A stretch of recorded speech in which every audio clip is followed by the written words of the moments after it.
Saturday, August 9th. Bây giờ tôi muốn địa chỉ Logan. Logan á, cho nên chỗ với bài với ta tổ sự kiện bài. Bây giờ có tờ Ford Pierce nè, bữa đó sao Ford Pierce. Tờ Fort Lauderdale, Fort Lauderdale số nào? Số cầu Fort Lauderdale nè, với một địa chỉ tàu lấy hợp pháp nè, thì bây giờ một số tàu. Near Cocoa Beach nè. Bây giờ một số tàu gì mà thấy gì đó để sai hả?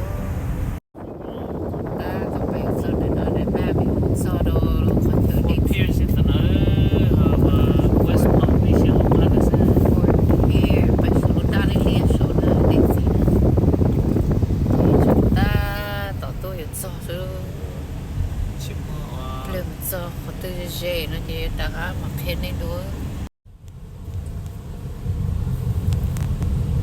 We're 0.4 miles. Bài Jeju nữa.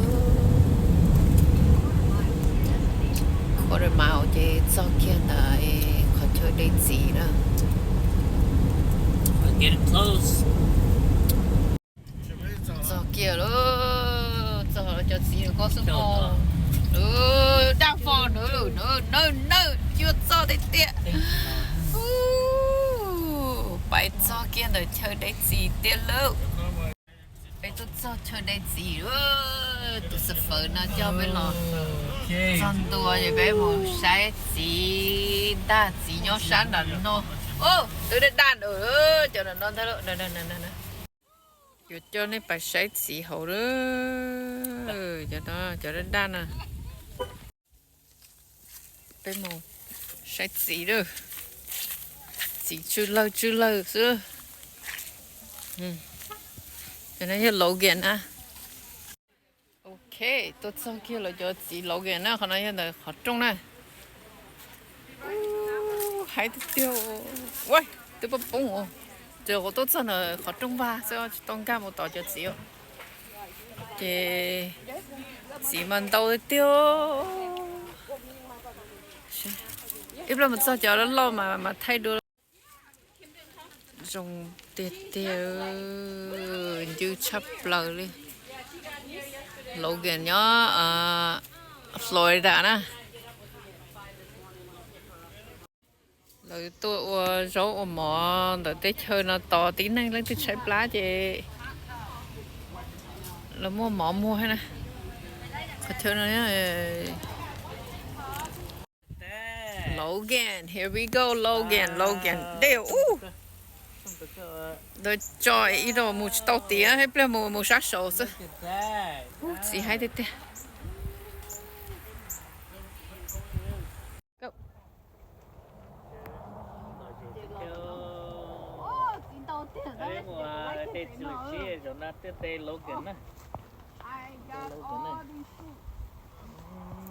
Oh my gosh, look at this.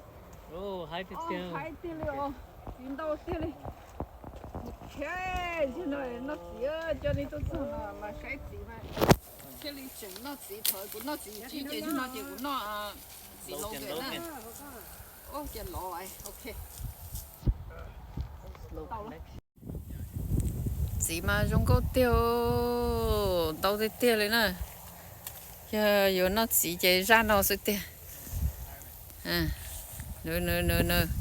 Tôi cho kia thà chỉ ở trong chắp lờ li thì thấy té ở lỡ.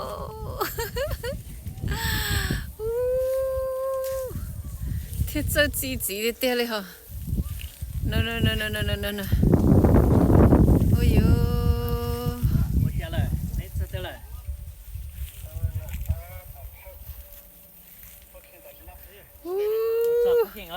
Hai té. Ôi yo, chỉ lý chỉ sao? Bỏ cá hay liệu? Một xe thầu chứ nó chỉ là nó thay đua là thay chỉ lý chỉ sao? Okay, so here we go. Fruit. Chỉ nào cũng đắt cổ mà chỉ sao lố, chỉ đi tiền luôn. Đi thâu cá lò chứ chỉ lý chỉ sao? Chú nó bé nè.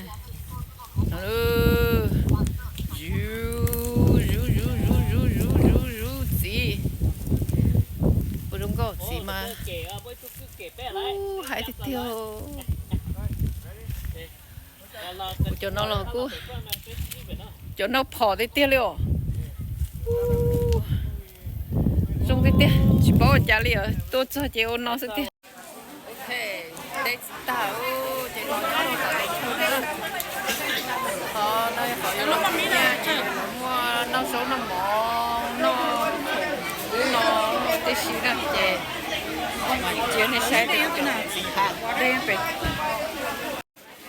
chị bé thống gì nè đây tôi cho nó chị cho nó lưu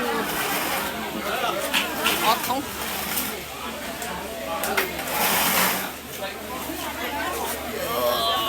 ở thống gì chị họ chơi lưu nó cho nên nó hậu tôi nhau cấu tón tổng tôi cấu tón tổng tí xíu sẽ thực sản nó chị cấu tón tổng